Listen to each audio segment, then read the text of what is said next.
Y hay una parte, que es la parte más antigua, que es la que viene, digamos, de la investigación de los fármacos. O sea, el tema de administrar un fármaco viene desde hace muchos años. No se sabe exactamente de cuándo. Cuando uno quiere sacar un nuevo fármaco al mercado, pasa por diferentes etapas, ¿sí? Y es lo que nosotros lo vamos a ver de manera así resumida, digamos, pero no lo tenemos que dejar pasar como otro año. No hacíamos mucho hincapié en el asunto porque no estábamos relacionados como estamos ahora con la actualidad, con el tema este de la creación de un nuevo fármaco. O sea, a lo largo de la historia, digamos, y de la cultura, o sea, diferentes culturas y civilizaciones han ido adoptando diferentes formas de estudiar un fármaco. Hace más de 2000, 3000 años, ellos ya usaban la farmacología de forma natural, o sea, usaban todo lo que es natural para curarse, para que entiendan, ¿sí? Entonces, de cada civilización se ha ido heredando algo, que es lo que ha llegado a lo que tenemos hoy. De cada civilización antigua nosotros aprendimos algo, ¿sí? Incluso hasta el día de hoy hay lugares en la alta montaña o lugares lejanos que uno va que todavía siguen usando los mismos métodos para curarse, ¿sí? Bueno, eh, hay varias, como les decía, hay varias definiciones de la farmaconosia. Ustedes quédense tranquilos porque yo no tengo ahora para pasarle un power, pero yo le voy a pasar al campo del power, ¿sí? Ordenado y como tiene que ser. Ahora pueden escuchar o tomar nota como quieran. Pero yo al power no lo puedo poner acá porque tengo problemas, pero lo voy a pasar, lo voy a subir al campus. Es un power cortito, no es muy largo, digamos, tiene muy resumidas las cosas. Una de las definiciones que podemos darle a la disciplina que investiga los diferentes agentes curativos provenientes de los diferentes reinos, ¿sí? Puede ser reino natural, vegetal, bueno, diferentes reinos. Es una de las formas que tiene de estudiar, ¿sí? Una disciplina que estudia diferentes agentes curativos. Y bueno, eh, los primeros estudios que se hacían no eran adoptados por la mayoría de la gente, eran muy criticados hace miles de años, ¿sí? Después se fue actualizando, se fue sumando tecnología, se fue sumando conocimientos, se inventó el microscopio y todas las cosas demás y se fueron descubriendo nuevas formas de transformar esa misma, ese mismo poder curativo de una planta, por ejemplo, se la pudo transformar y llevarla a fabricarla y llevarla a modificar sus propiedades, ¿sí? Eso pasó, digamos, en mucho tiempo. Bueno, estábamos hablando de la parte de lo que tiene que ver con la fabricación de un nuevo fármaco, ¿sí? Para fabricar un nuevo fármaco, que como les decía antes, es otra de las partes que estudia la farmacognosia, para, para sacar al mercado un nuevo fármaco, se necesita mucho dinero, es muy costoso. Primero, es muy costoso. Y la investigación siempre comienza, cuando se quiere sacar un nuevo fármaco al mercado, comienza con un estudio de laboratorio y una serie muy larga de estudios clínicos. Esos estudios clínicos van a buscar descubrir los principios activos de esa nueva droga que se quiere sacar, ¿sí? Y una vez que se descubre esos principios activos, la tecnología va a tratar de modificar esas propiedades, ¿sí? Esos principios activos. ¿Se me está escuchando bien? ¿Hay problemas? ¿Se escucha bien? ¿No se escucha cortado? Sí, ¿Nada? perfecto. Se escucha perfecto, profesor. Bien, gracias. Bueno, le decía que para largar al mercado un nuevo fármaco es una investigación que comienza invirtiendo mucho dinero, pero mucho en serio, 1000, 100, 500, 1000 millones de dólares. Es muy costoso sacar un nuevo fármaco al mercado. Como le digo, empieza la investigación estudiando las propiedades y una vez que se las conoce, se las trata de modificar para que puedan ser aplicadas al ser humano, ¿sí? Todos los fármacos nuevos van a comenzar con un estudio en laboratorio, en un estudio in vitro que se llama, y termina ya con una aplicación clínica, o sea, en la aplicación en seres vivos. Pero antes se estudia mucho tiempo en laboratorio. En cualquier sea el caso de los fármacos, ¿no? Cualquiera sea el caso de los fármacos. Todos pasan por el mismo procedimiento. Por supuesto, cuando se hace in vitro, primero se aplica en animales, ¿sí? Una vez que se aplica en animales, después se hace un estudio de un tiempo y se puede recién empezar a aplicar en humanos.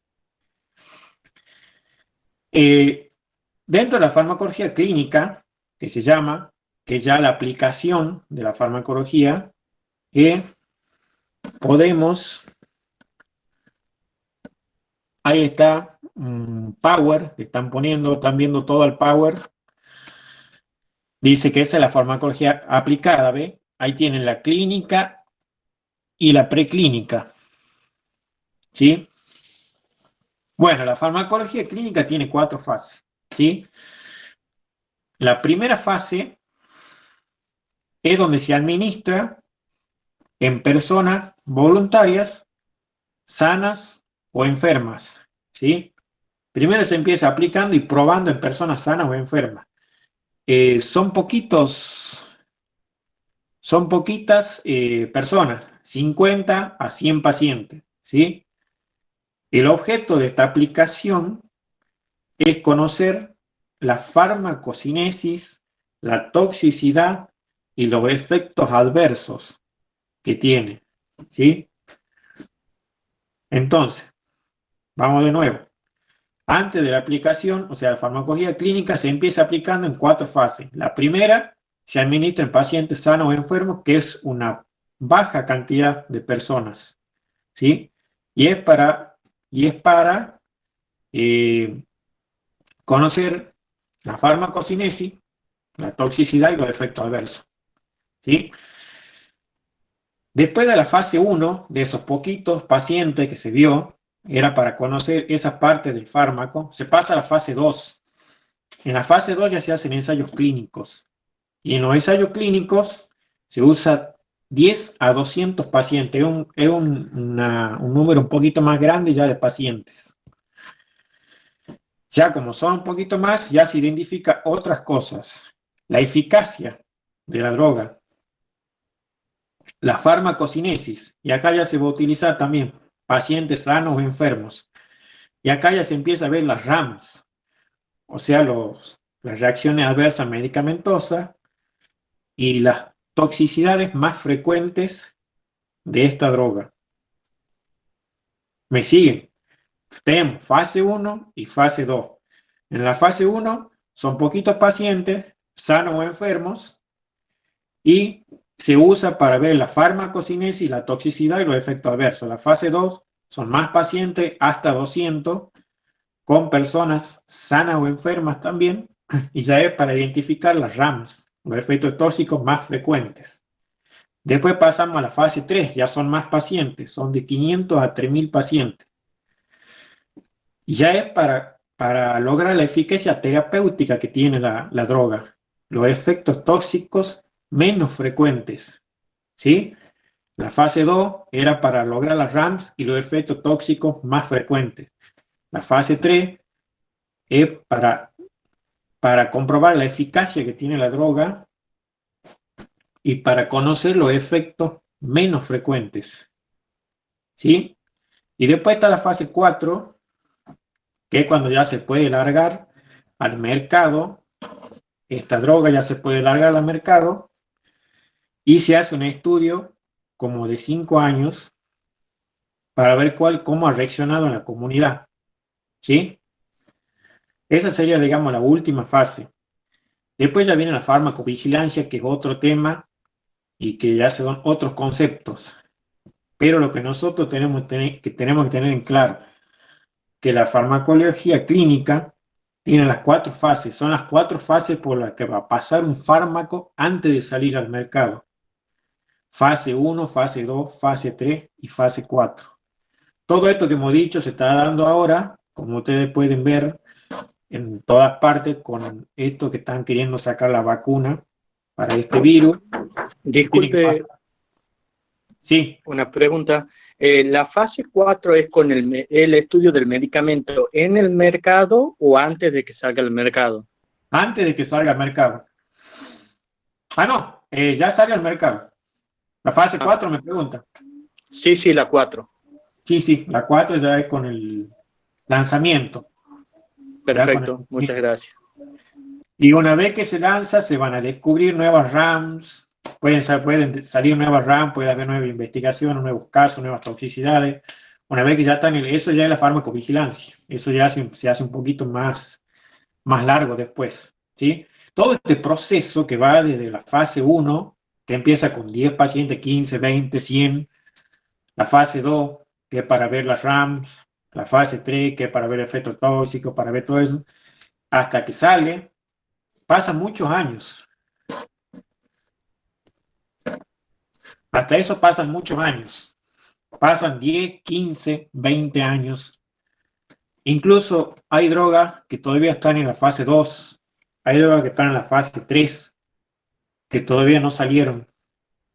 Además de, como les dije al principio, es muy costoso hacer todo esto. Hay que invertir muchísimos millones de dólares para hacer esto. Mucho material humano, ¿sí? Hay que conseguir los voluntarios. Hay que ver los efectos, una vez que salen los efectos, hay que modificarlo, hay que modificar la droga para que el efecto, para que las RAMs sea menor, para que haga menos daño. ¿Sí? Hay muchas cuestiones que se hacen mientras se va sacando al mercado cualquier fármaco nuevo. ¿Sí? Por eso siempre ahora cuando están diciendo que la vacuna para esto, para aquello, para lo otro, está en la fase 2, está en la fase 3, está en la fase 1, y vuelven para atrás, vuelven para adelante, es, como le digo, la mayoría tarda más de entre 5, 10, 15, 20 años. Ustedes verán que hay cosas para las que todavía no hay vacuna. Por ejemplo, para el HIV todavía no hay vacuna y se lo descubrió hace cuánto. Y así otras enfermedades que están hace más de 100 años que todavía no hay vacuna. ¿Sí? Y por eso, tarda mucho. ¿Sí? Eso que les quede claro. Pasa por distintas fases antes de salir. Y después cuando sale se le hace un estudio en la comunidad. Esta es lo que yo quería agregar a la que ya estaba de la clase que dio, que está subida en el campus, ¿sí? Que agregar esta parte que es la parte de la farmacología clínica, ¿sí? Parte de la farmaconosia que es importante que la tengamos en cuenta, la fase de creación de un nuevo fármaco. Bueno, esto sería lo que yo quería agregar, ¿sí? No sé si tienen alguna duda, doctor, ¿quiere agregar algo usted? Esto lo voy a subir al campus, así como está, en pocas palabras, cortito nomás para que lo tengan claro.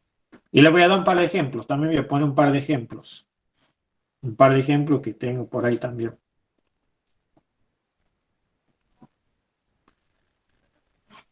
Profe, Sí, digamos, la farmacovigilancia es toda la fase 4. Eso no entendí bien. después de la fase 4. Ah, bien. Después de Gracias. la fase 4.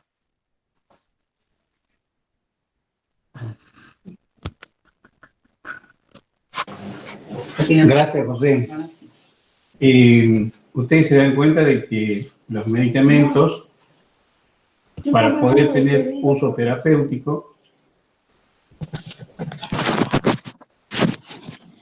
necesitan un estricto control. Ustedes ven que primero se utilizan estos medicamentos en pacientes que son voluntarios sanos o enfermos, pasan a la siguiente fase, donde comienzan a investigarse algunas de las ramas de la farmacología, como su farmacocinesis, su farmacodinamia, luego continúan por otra fase, y como dice José, van pasando años cuando podemos utilizarlo recién en el mercado, es decir, recién tiene un uso terapéutico. Si nos ponemos a pensar en lo que estamos viviendo hoy con esta pandemia del coronavirus, podemos escuchar en numerosos medios televisivos que todavía no se encuentra vacuna, que tal o cual país se encuentra avanzado en el desarrollo de una vacuna para este tipo de virus. Y en realidad estamos viendo que para una vacuna tenga la utilidad a la cual fue creada, necesita de todas estas fases de estudios. Y si un medicamento se usa no pasando por estas fases, y pueden aparecer efectos tóxicos. Muchas veces se pueden utilizar fármacos que están en la fase 2 porque no tenemos tratamiento para alguna enfermedad.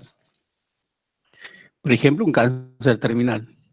Se utilizan vacunas o se utilizan medicamentos donde pueden tener cierta efectividad para ese tipo de cáncer, pero ante la situación de un paciente terminal, se realiza y se autoriza esta administración de medicamentos. Pero, por supuesto, todos estos medicamentos que están en la farmacopea nacional, es decir, en el registro de medicamentos que tenemos en Argentina, pasaron por un proceso de desarrollo y un proceso de vigilancia a través de la Food and Drug Administration, que es la administración de medicamentos y alimentos a nivel internacional. En nuestro medio, en la Argentina, se encuentra la ANMAT, que es la Asociación de Medicamentos y Tecnología Médica, donde también el uso de un medicamento debe ser autorizado no solo por la FDA, sino también a nivel nacional por la ANMAT. Estos organismos no solo se encargan de la autorización en el uso terapéutico de medicamentos, sino también se encargan de la farmacovigilancia. Recién un compañero de ustedes hizo una pregunta. La fase 4 de farmacovigilancia la realizamos los profesionales de la salud. Es decir, estos organismos no solo se encargan de la autorización para el uso terapéutico de drogas o fármacos, sino también de vigilar futuros efectos tóxicos.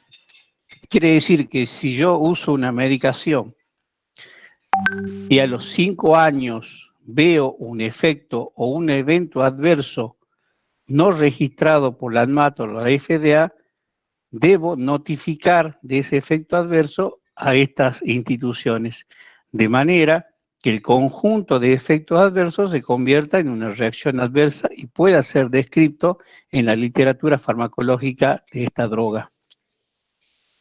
Es decir, las manifestaciones o efectos tóxicos o efectos colaterales, reacciones adversas medicamentosas, pueden seguir apareciendo al cabo de 10 años, como ha ocurrido con ciertos fármacos. Es por eso que la farmacovigilancia se encarga no solo de estudiar los efectos adversos y las drogas que se encuentran actualmente en el mercado, sino también de la notificación de esos eventos adversos. ¿Sí? ¿Y quiénes lo notifican? Los médicos, los odontólogos, los enfermeros, los licenciados, están todos capacitados a notificar ese tipo de noticias porque estudiamos farmacología. ¿Se va comprendiendo lo que voy diciendo?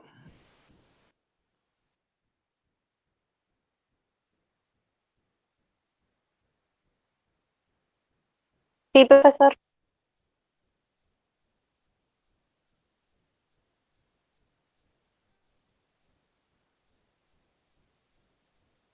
Profesor. Sí se entendió, muy claro, profesor. Sí, le escucho.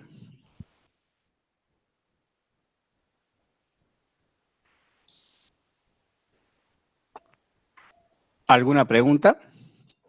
A los 165 conectados.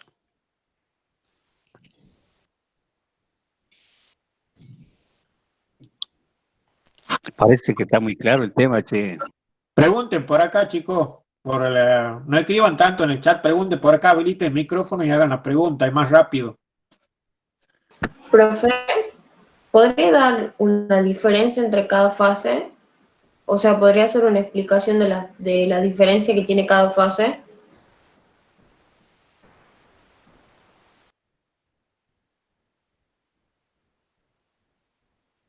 Perdón. Esos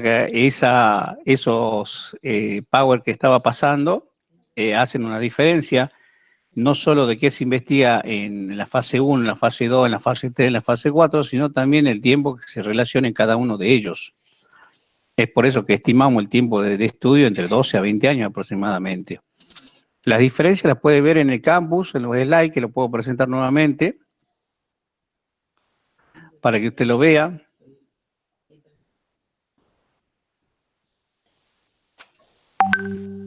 Claro, pasa que, por ejemplo, él en la fase 1, o sea, en la explicación que le iba dando, él dijo en la fase 1, toxicidad, efectos adversos, y cuando dio otra vez la fase 2, volvió a nombrar efectos adversos, toxicidad, y en la fase 3 también.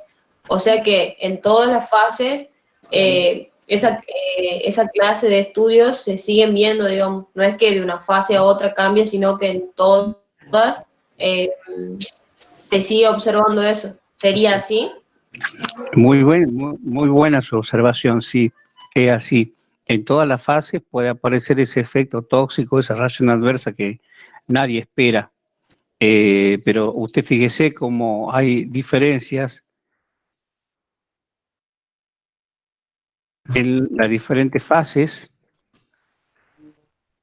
Tengamos en cuenta que en cada fase aumenta la cantidad de voluntarios, de personas.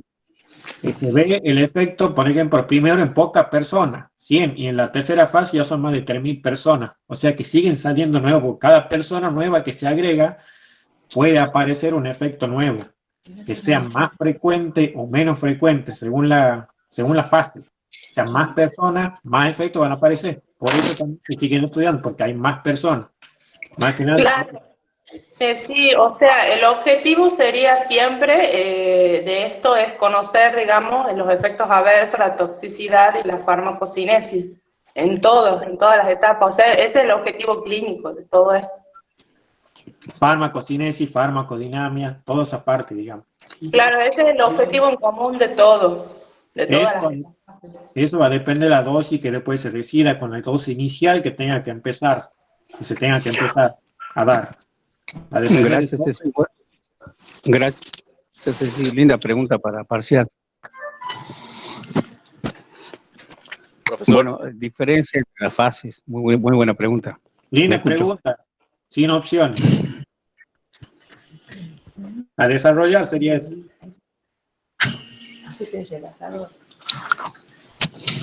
Sí, le escucho. ¿Me escuchan? Sí.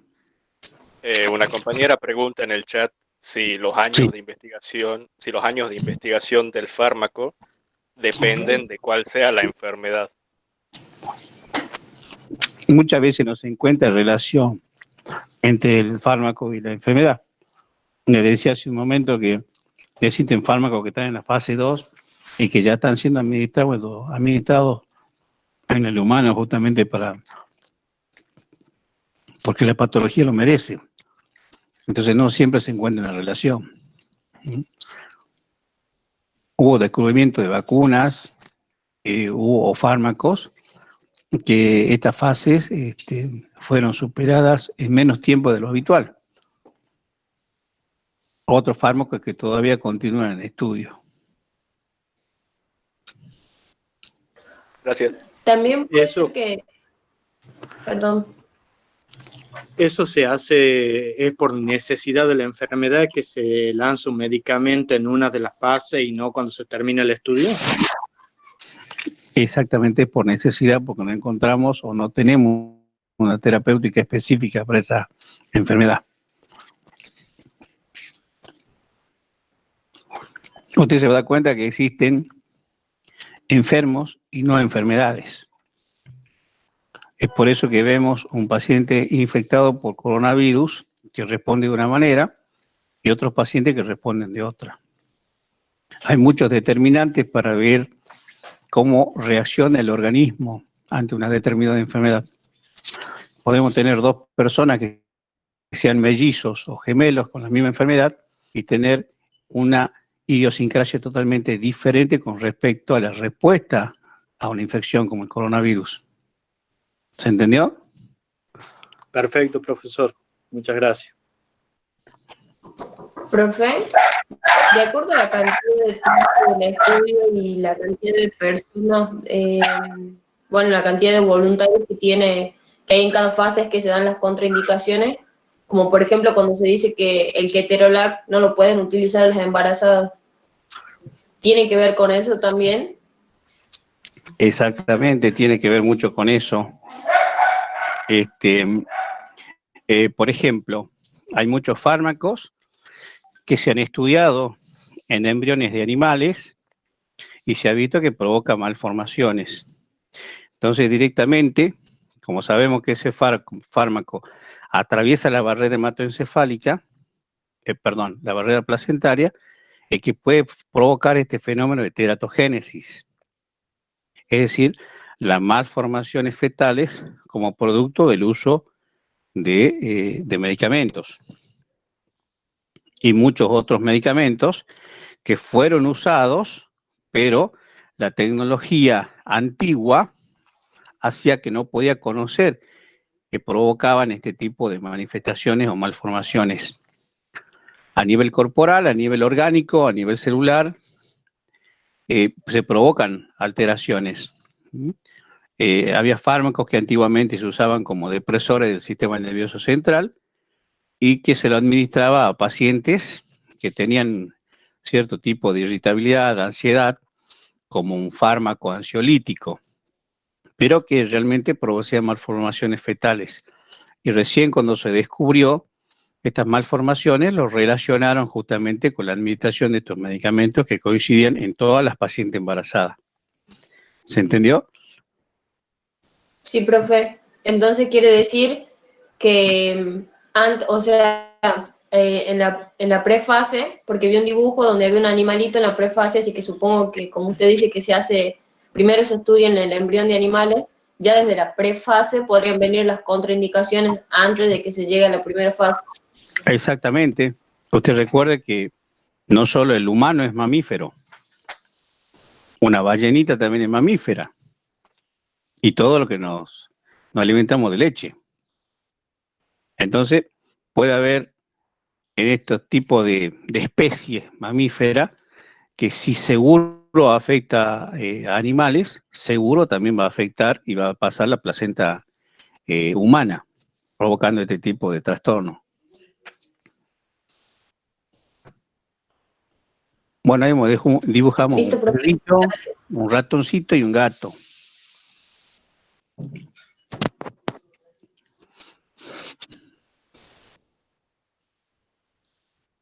Es decir, que nosotros ahora estamos aprendiendo, de acuerdo a la clase que nos dio José, de cómo es el camino que debe recorrer un fármaco para que salga al mercado. Muchos de estos fármacos fueron utilizados en forma fortuita, en forma, una especie de azar. Por eso decimos que las fuentes farmacológicas pueden ser diversas, pueden ser de origen natural, pueden ser de origen mineral dentro de lo natural o vegetal. Generalmente estas fuentes o estas aplicaciones de estas medicaciones o fármacos empezaron a verse con el correr de la historia. Entonces empezaron a ver que el té de anís se comporta como un antiinflamatorio, por dar un ejemplo. El boldo, otras sustancias naturales, raíces o flores o plantas que tienen una cierta acción terapéutica, pero que también no carece de efectos tóxicos. Entonces, así con el correr de la historia, comenzaron a verse que podían extraerse la sustancia química que provocaba esa acción farmacológica. Al extraer la sustancia química, al estudiar la sustancia química, yo puedo representar en un laboratorio exactamente la misma fórmula y tener un fármaco de origen sintético. O bien, hay un proyecto que se hizo realidad acá en la Argentina, donde se le incorporó hormona del crecimiento a la leche. Entonces, todos aquellos pacientes que tenían este tipo de trastorno que se denomina enanismo hipofisario, porque no tenían la hormona de crecimiento, porque carecía su hipófisis de esas células que producen la somatotrofina, se hizo enriquecer a la leche con hormona de crecimiento. Y de esa manera es un alimento y a su vez es terapéutico, porque podemos tratar al enanismo hipofisario. ¿Entienden el ejemplo? Y tenemos un fármaco de origen biosintético, por ejemplo. Actualmente el 98, el 99% de los fármacos son de origen sintético, es decir, son producidos en su totalidad 100% en el laboratorio. Pero para que este fármaco, cualquiera sea su origen, aparezca para la venta, tiene que haber pasado por todas estas fases. Fase de investigación en animales, posterior fase de investigación en humanos, en reducidos, enfermos sanos, conocer sus ramas, conocer sus toxicidades y por supuesto no queda exento de lo que le decía hace un momento, de las reacciones adversas medicamentosas que pueden aparecer al año, a los 2 años, a los 10 años, en el caso de una vacuna, y de esa manera notificar a las autoridades de que puede presentar al cabo de un tiempo algún efecto tóxico. Por ejemplo, una droga que está muy difundida es el sildenafil. Es un vasodilatador que tiene una indicación precisa, la disfunción sexual eréctil en pacientes con ese tipo de enfermedad. Una droga que es un vasodilatador que provoca vasodilatación de los cuerpos cavernosos y de esa manera los pacientes que sufren de esta denervación autónoma de su sistema genital pueden tener nuevamente una función sexual normal. Se ha descubierto en la farmacovigilancia que el sildenafil también es útil para tratar la hipertensión pulmonar. ¿Qué es la hipertensión pulmonar? Es el aumento de presión en la arteria pulmonar. Así como existe la hipertensión arterial, si ustedes recuerdan lo que era el circuito menor y el circuito mayor, que nos enseñaba Martín Coronel en sus clases. Martín, ¿estás presente?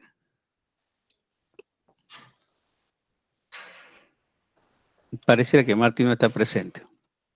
Bueno, el sildenafil también actúa como vasodilatador a nivel de la arteria pulmonar y provoca este mejoramiento de la hipertensión pulmonar en pacientes con hipertensión pulmonar primaria o secundaria. Es decir, no solo se investiga el uso tóxico o la reacción adversa que pueden aparecer, sino también se estudia las nuevas utilidades que podemos dar al fármaco. ¿Se entendió eso? Sí. También puede haber pasado, Doc, con el ácido acetil salicílico, que se inició para una determinada problema y se termina usando ahora baja dosis para otra. Sí, puede ser. El ácido acetil salicílico es una droga muy antigua y que todavía sigue en vigencia, y sobre todo acá en Argentina, que la damos de vuelto.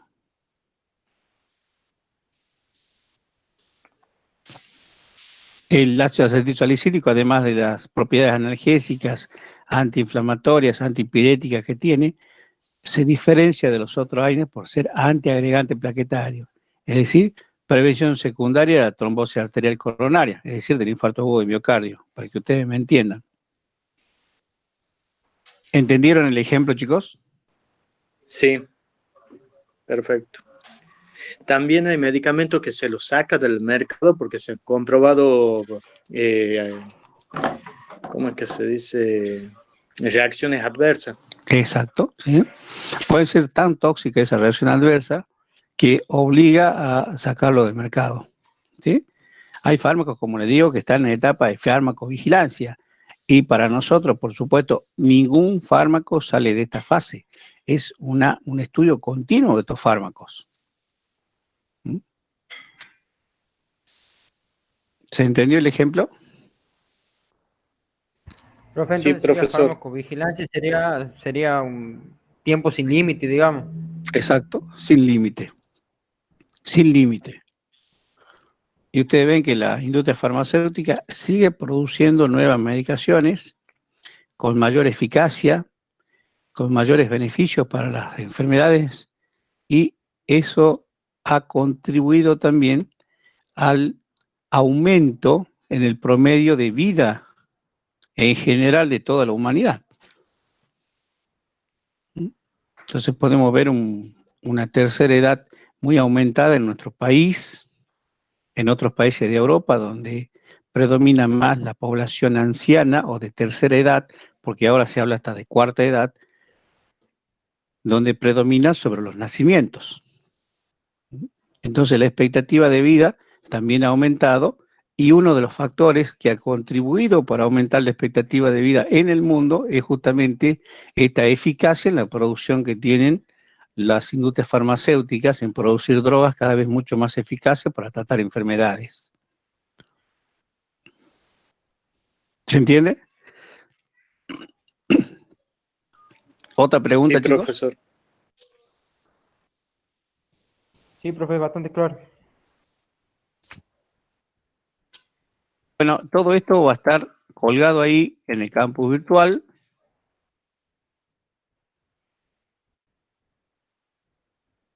Para que ¿Profe? ustedes puedan acceder. ¿Sí escuchó? Entonces, cuando se empieza el estudio de un fármaco, en realidad no se busca, o sea, no se busca como el tratamiento de la enfermedad, sino se busca saber para qué va a servir ese fármaco. Es como que no tiene limitaciones, o sea, solamente se busca saber para qué utilidad se le daría a ese fármaco. Mire, Fleming es un científico que descubrió la penicilina. ¿Cómo descubrió la penicilina? De suerte. ¿Por qué le digo de suerte? Porque la historia cuenta que él, investigando otro tipo de fármacos, vio que tenía una placa de Petri. ¿Conoce la placa de Petri? La placa de Sí. Petri es como un platillito muy chiquito donde se cultivan las bacterias. En ese caso, él estaba cultivando hongos en esa placa de Petri y vio que un pomelo estaba en contacto con la placa de Petri. Y ese pomelo podrido elaboraba sustancias que inhibían el crecimiento de la bacteria. Y de esa manera pudo descubrir la penicilina. Es decir, fue un descubrimiento fortuito para tratar una de las patologías más frecuentes que tenemos nosotros, que son las infecciones bacterianas.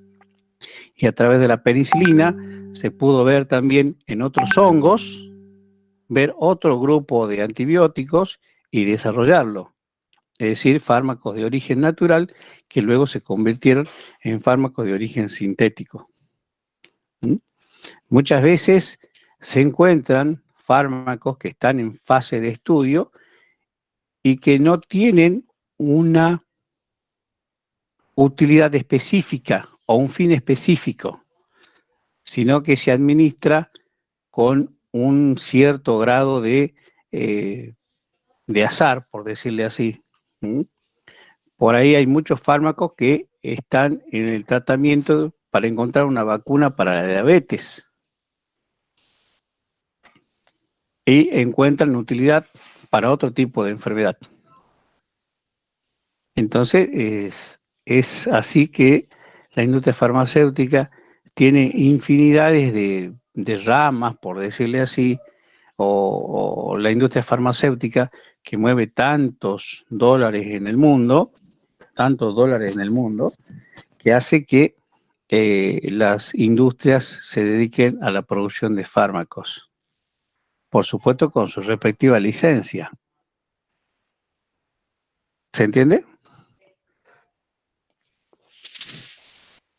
Sí, profe, gracias.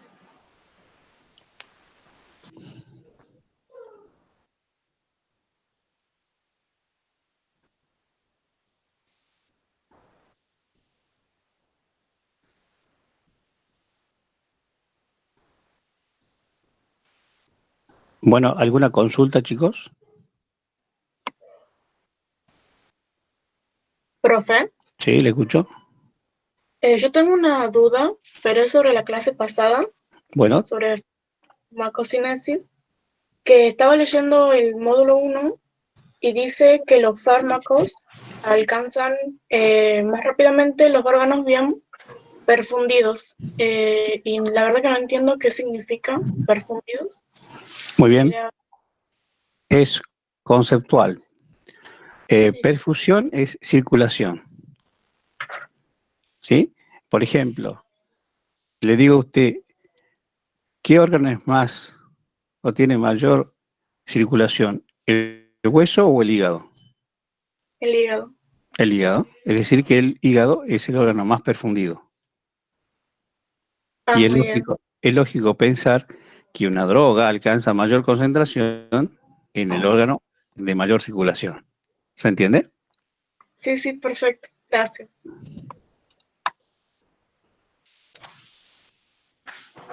¿Otra pregunta, chicos?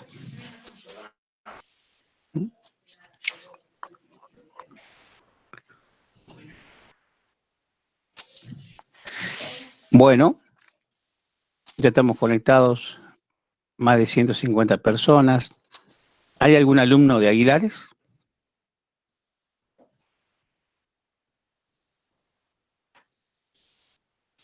¿Hay algún alumno de Aguilares?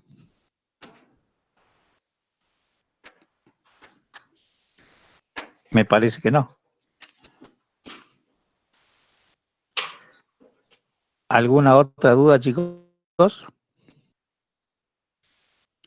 La próxima semana vamos a ver lo que se llama farmacodinamia. Y la tercera rama de la farmacología que vamos a estudiar.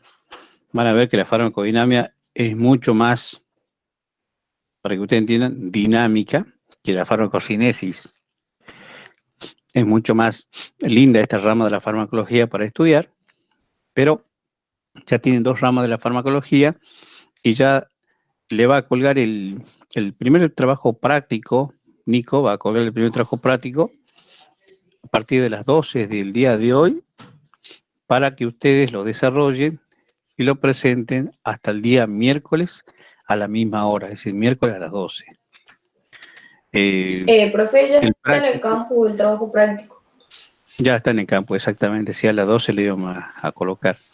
Lean el trabajo práctico, lean los módulos para poder desarrollarlo. Ya les comenté a ustedes en una de las primeras clases que mientras ustedes lean el módulo, 1 hora de farmacología por día, asociado al desarrollo de trabajos prácticos, ustedes, si saben los trabajos prácticos, van a poder desarrollar los parciales. Estas clases, que le llamamos clases sincrónicas, donde nos conectamos todos, se van a desarrollar 1 o 2 clases semanales, más una clase grabada, y los trabajos prácticos. Recuerden que estas clases sincrónicas no son estrictas, no vamos a tomar asistencia, pero sí la asistencia del trabajo práctico debe ser del 100%. Ya saben, tienen hasta el miércoles a las 12 para presentar el trabajo práctico. Si no presenta el trabajo práctico, no puede continuar, evidentemente, en el cursado. Cada trabajo práctico va a tener su respectiva recuperación. Pero, Profe, ¿sí? ¿Le escuchó? una pregunta. Dice que se lo descarga el PDF de las preguntas y después hay que subirlas en 10 minutos. Exactamente, 10 minutos alcanza y sobra. Si yo descargo el PDF no corre ningún tiempo, ¿verdad? No. Bien, muchas gracias. Profe, un compañero pregunta en el chat si es más rápida la vía oral o la vía tópica. A ver, pensemos Razonar. y utilicemos la lógica. ¿Cuál es el órgano más perfundido? La vía oral. La vía oral. ¿Por qué? Y porque están, me imagino que más superficiales los vasos sanguíneos. Bueno, puede ser un razonamiento natural, normal, ese sí. Recuerde que la absorción también se ve interferida por numerosos factores. No es lo mismo un estómago con una mucosa normal que un estómago con una gastritis. ¿Se entiende? Claro. No es lo mismo una droga que se administra con los alimentos a una droga donde los alimentos retrasan la absorción. Ustedes ven que son otros factores que modifican la absorción del fármaco. Entonces, ante la pregunta si la acción tópica es rápida, si es una droga liposoluble, es decir, también intervienen las características farmacocinéticas o precinéticas de la droga. Si es una droga liposoluble, al tener la piel una estructura liposoluble, evidentemente la absorción va a ser más rápida. Pero si estamos viendo que la droga es una droga hidrosoluble, y evidentemente va a tener una absorción mucho más lenta. Lo mismo, si la piel se encuentra lesionada y la absorción va a ser más rápida. Pero si la piel es un talón que tiene callosidad, ¿ustedes piensan que la absorción va a ser rápida? Ahí vemos cómo cambia la característica de la absorción de acuerdo al lugar donde yo administre el fármaco. Entonces es variable. Depende no solo del fármaco, sino también depende de la vía de administración y de absorción, por supuesto. Interesante, ¿no? Interesante pregunta para razonar. Sí, linda, porque si un fármaco que está diseñado para la piel lo tomamos por vía oral, va a demorar muchísimo en absorberse y capaz que no se absorba directamente. Claro, hay fármacos que tienen ya su aplicación específica. Por supuesto, una dermatosis la tenemos que tratar en forma local, es decir, la aplicación de crema, ungüentos o cremas en la piel, que es una superficie de absorción bastante difundida. Hay que ver que la superficie de absorción del estómago, por ejemplo, es de 200 metros cuadrados. Miren ustedes qué grande es la superficie de absorción por vía oral. 200 metros cuadrados. ¿Saben lo que es 200 metros cuadrados? ¿Tienen noción de todas estas vellosidades que tenemos nosotros en el intestino y en el estómago? Si nosotros desplegamos estas vellosidades y tenemos una superficie de absorción amplísima. ¿Escucharon? Es decir, Sí, profe. existe lo que se denomina fenómenos farmacocinéticos o interacciones farmacocinéticas. ¿Y qué se estudia en las interacciones farmacocinéticas? Y todo este proceso que yo les estoy diciendo, cómo se acelera la absorción, cómo disminuye la absorción, cómo cambia la característica de absorción del fármaco. Por ejemplo, si yo administro un fármaco por vía inhalatoria, a través de una nebulización, a través de la aerosolterapia, ese fármaco ingresa por vía oral, pero su biofase, es decir, su lugar de acción, es la mucosa pulmonar y provoca un efecto broncodilatador, dilata los bronquios, nuestro paciente respira mejor. Pero el 30% de ese fármaco que se administra en aerosolterapia a través de la vía oral, un 30% se aplica sobre la mucosa respiratoria y un 70% se traga. Si se traga, cambia la vía de absorción. Ya la vía de absorción no es la mucosa pulmonar, no son las mucosas respiratorias, sino si se traga el fármaco como consecuencia del disparo, la vía de absorción, ¿cuál va a ser? la gastrointestinal. Y de ahí que el fármaco se vehiculiza a través de la sangre y ya no tiene una acción local, sino tiene una acción sistémica. Y de ahí aparecen los efectos o reacciones adversas que ya podemos describir nosotros por el uso de estos fármacos broncodilatadores. Estos fármacos son estupendos broncodilatadores, pero sus reacciones adversas se ven como consecuencia de la acción sistémica. Es decir, el 70% del producto se tragó, pasa a la circulación y provoca la reacción adversa descrita de estos broncodilatadores. Por ejemplo, temblor, por ejemplo, irritabilidad, por ejemplo, insomnio. Ustedes nebulizan o hacen aerosolterapia a un niño y va a estar saltando a las 2 de la mañana en la cama. Va a estar irritable, va a estar llorando. Y los adultos van a estar taquicárdicos, hipertensos y temblorosos, inquietos. ¿Por qué? Porque es un fármaco que actúa a nivel del sistema nervioso central, atraviesa la barrera hematoencefálica y provoca todas estas manifestaciones de irritabilidad.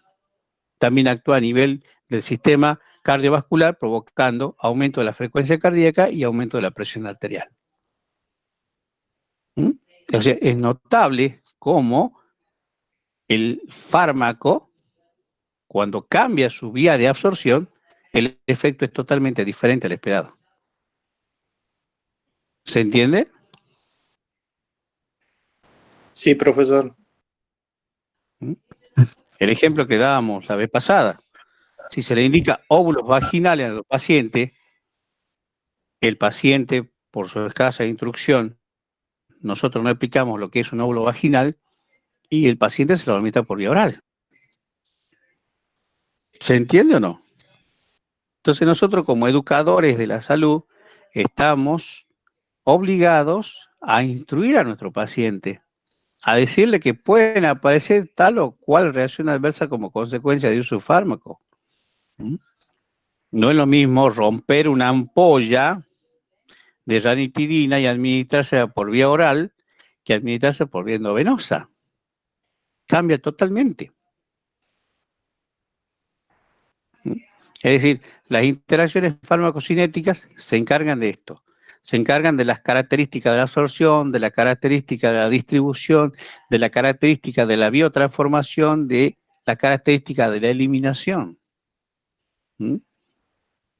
Son todos estos fenómenos, estas interacciones farmacocinéticas o estos fármacos farmacocinéticos que se ven alterados como consecuencia del fármaco y a veces del paciente.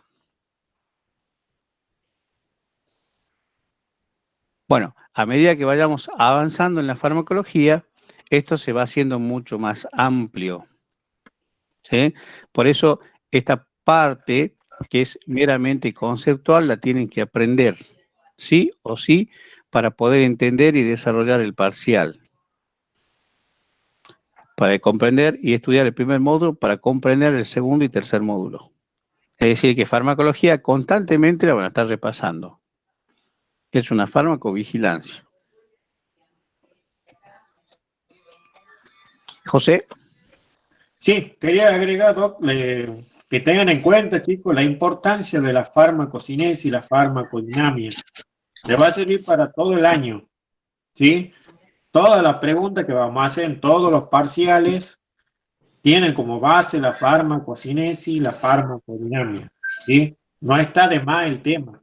Sí, ningún tema está de más. Pero no lo lean por arriba, ¿sí? No lo lean así nomás. Sáquense todas las dudas que tengan. Y además la práctica como enfermero nos va a servir de mucho, ¿sí? Absorción, conoce la absorción, cuáles son los que modifican la absorción en fármaco, como acaba de decir el doctor. Para que sepamos, por ejemplo, qué tipo de curación vamos a hacer, ¿sí? Tenemos que curar una escara, grado 1, grado 2, grado 3, lo que sea. ¿Qué tipo de fármaco vamos a usar? Sabemos cómo se absorbe, con la velocidad que se absorbe, no se absorbe, si la piel está lastimada, en qué grado está lastimada, si la piel está sangrada, si no está sangrada. Todo eso va a depender. Tenemos que conocer la absorción, ¿sí? La distribución, el metabolismo, la excreción, por donde se secreta un fármaco. ¿sí? ¿A dónde vamos a tener más atención?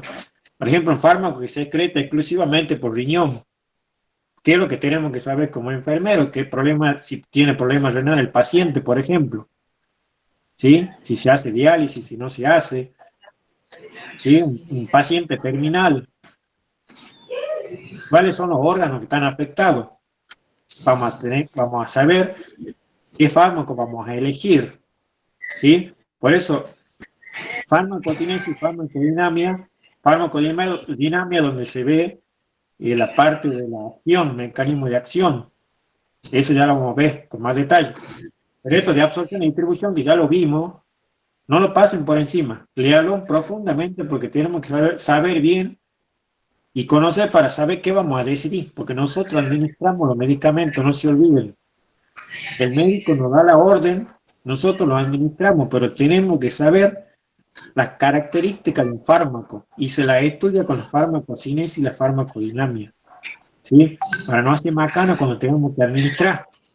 Porque el médico se puede confundir, digamos, no, o puede tirar un error que nosotros podemos corregir, suele pasar, puede ser que no, pero el médico a veces confía en nosotros, ¿sí? Confía 100% en nosotros, porque nosotros también somos universitarios, entonces estamos a la misma altura, y no nos podemos equivocar nosotros, y él, y el otro médico, y el otro, y el otro. Nosotros tenemos que ir con los conocimientos muy claros. No nos podemos equivocar nosotros también. ¿Sí? No dejemos pasar por arriba esta parte tan importante de la base que estamos viendo ahora. ¿Sí? Por favor, tengan en cuenta eso. En la práctica, sobre todo. Ya va a ver cómo tenemos que usar. Todo esto tenemos que usar en la práctica. Y además de todos los parciales que vienen, como le digo, que van a ser en base a estas preguntas. Vamos a preguntar a farmacocinesis de la adrenalina, farmacodinamia del furosemida. Lo tenemos que saber en todo el año, digamos. Pero esta base es para poder aplicarla después, ¿sí? Nosotros tenemos que aplicar todas estas bases y tener en cuenta para no perjudicar al paciente. Eso quería agregar. Gracias. Gracias, José. Realmente un valioso aporte el tuyo. Y me quedo con lo que dijiste, paciente en diálisis. Cuando se dializa un paciente, también se realiza, además de los elementos tóxicos que puede contener toda nuestra sangre, que no puede ser eliminada por el riñón natural, también se eliminan los tóxicos a través de la diálisis. También se eliminan los fármacos a través de la diálisis. Es decir, que si un paciente se dializa es hipertenso y cuando va a diálisis también se extraen los fármacos. ¿Se entiende? Y ustedes ven cómo cambia la vía de eliminación. Una diálisis peritoneal, por ejemplo.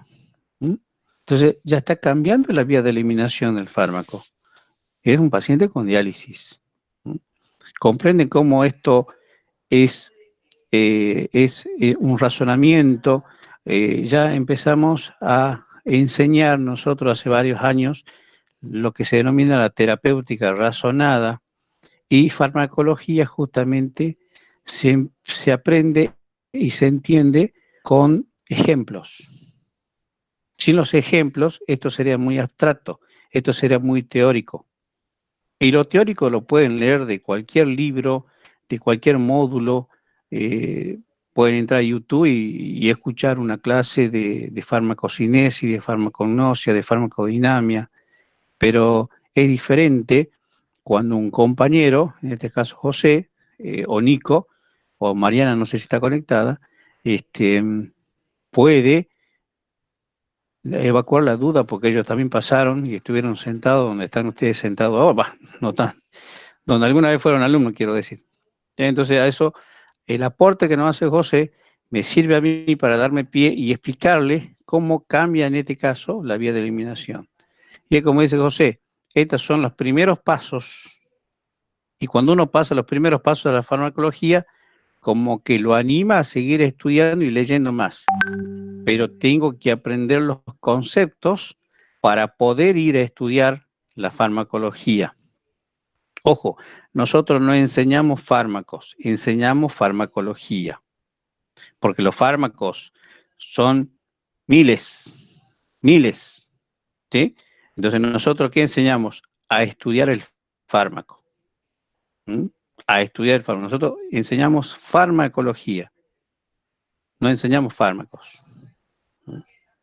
El alumno, una vez que termine el cursado, va a estar capacitado para desarrollar la farmacología de cualquiera de las drogas que se usen en su servicio. Y eso ustedes están obligados, ética y moralmente, a saberlos.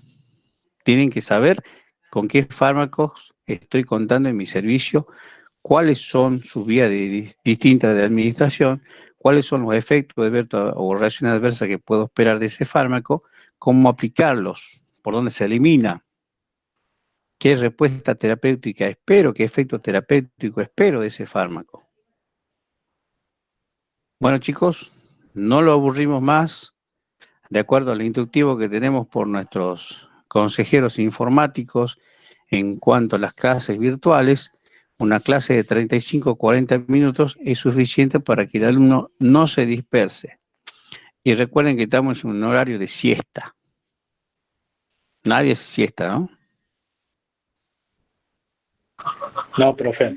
Muy linda la clase, profesor. Hace usar la cabeza, pensamos mucho. Esa es la terapéutica razonada, ¿sí? Esa es la terapéutica razonada. A eso tendemos, a que el tratamiento del paciente debe ser individualizado. No podemos tratar todas las hipertensiones con el mismo fármaco. Por ejemplo, el tratamiento del paciente debe ser individualizado, porque existen existen enfermos y no enfermedades. ¿Se entiende? Y nosotros tenemos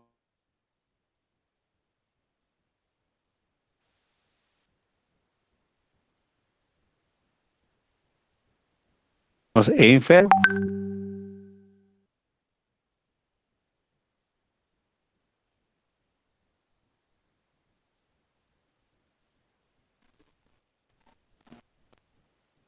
Se cortó el micrófono, profe. Se cortó su micrófono.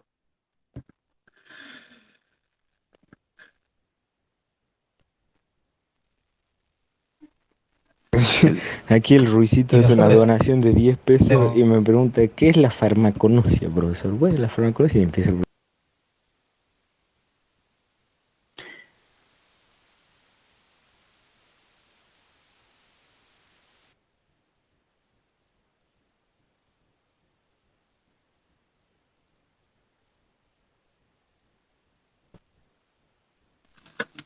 Está cortado su micrófono, profesor.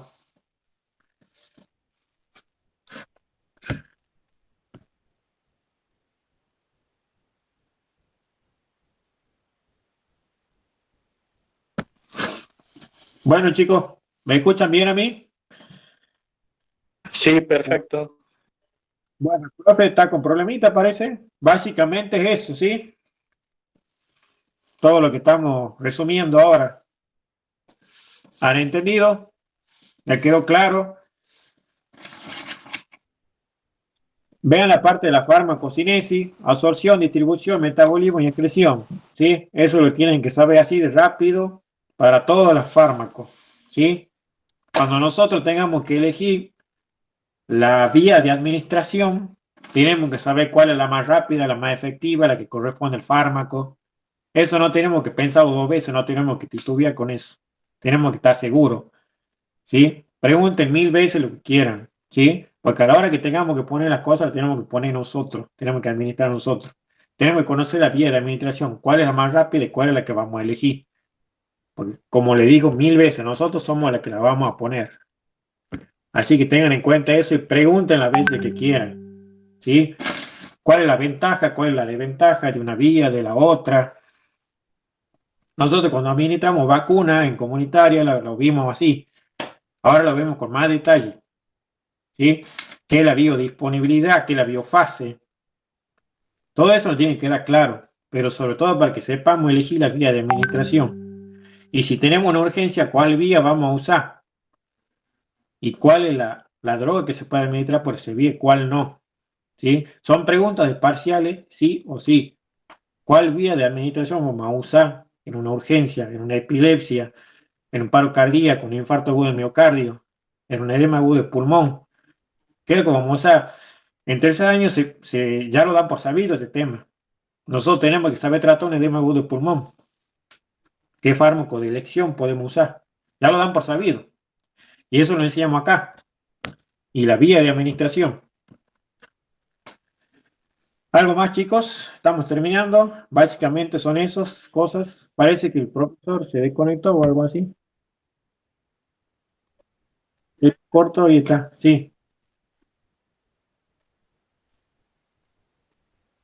No sabemos nada. Como lo mismo que toda materia, estamos igual. Algún día será la evaluación. Tiene que ser personalmente. La universidad no permite evaluación virtual. Eso es lo único que estamos seguros de eso. Hasta el momento. Lo mismo que todas las materias. No sabemos cuándo va a ser. Por ahora nos vamos llevando los prácticos nomás. Profe, una pregunta. Una vez para entrar al campus y ver lo del trabajo práctico que ya subieron, ¿desde qué momento empieza a correr el tiempo?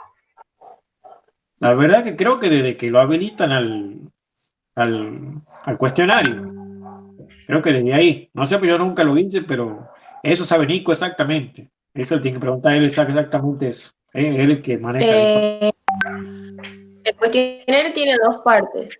Tenés la parte que dice trabajo práctico, que ves que tiene una tilde roja. Ese es como que el trabajo práctico en sí. Y abajo tenés un PDF que es el trabajo práctico, que lo puedes descargar.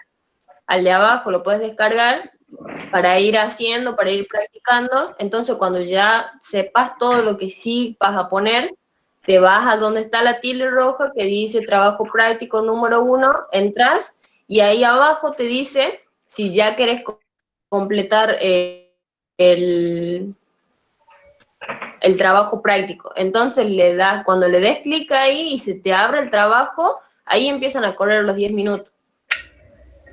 Por eso es que lo ideal es que primero practiques en la hoja, practiques, digamos, en el trabajo práctico que ellos te dan en el PDF, y cuando ya estés consciente de lo que vas a escribir o ya sepas cuáles son las respuestas correctas, ahí recién entres al otro, porque una vez que cliques abajo, se te van a empezar a correr los 10 minutos. Ah, bueno. Dale, Janine, muchas gracias. Relojito, creo igual que le aparece el relojito ahí, si no me equivoco, que él va con el tiempo.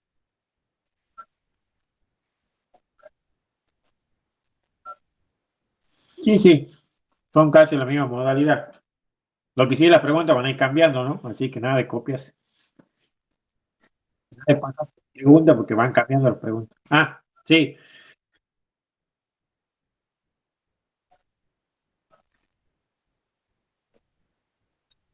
Sí, van cambiando las opciones.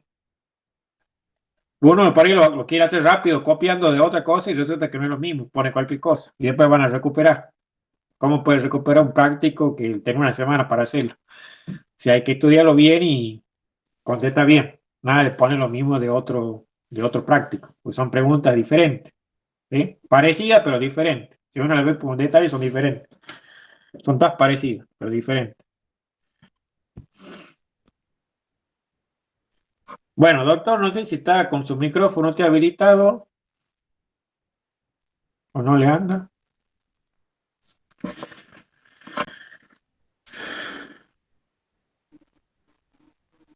Bueno, Nico, ¿algo más? ¿Está por ahí, Nico?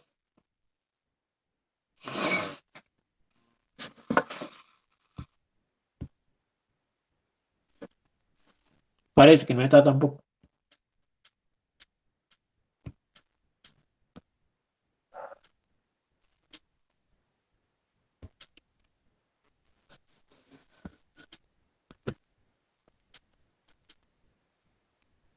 Bueno, Doc, no sé si me escucha. Creo que podemos ir terminando. Profesor, Sí. ahí en el chat el doctor puso que eso era todo. Ah, sí, no lo alcancé a leer. Bueno, listo entonces. Eso es todo. Nos vemos en la próxima clase. Creo que va a ser el miércoles. Miércoles a las 12. Muchas gracias. Hasta Nos vemos, luego. profe, gracias. Hasta luego. Gracias.